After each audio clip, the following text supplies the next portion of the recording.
Kia ora, ko Sharon Holt tōku ingoa. I'm Sharon Holt and I'm in the backyard where we've got a lovely grove of swan plants for our monarch butterflies and their caterpillars. And I just wanted to remind you, I'm sure most people already do this, that our book He Aha Tēnei is perfect for taking outside and making it real.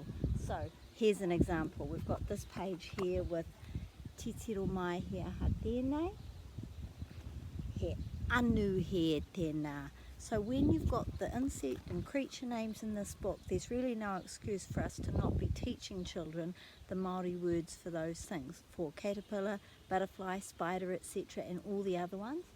So when we're outside and the children go, oh, hey, look, what's that? Let's say they say that. Or you could say, Te Reo mai He Aha Tēnei. Look, what's this? And then refer back to and scaffold off this book when you talk about he anu he tēnā, he anu he tēnā, that's a caterpillar.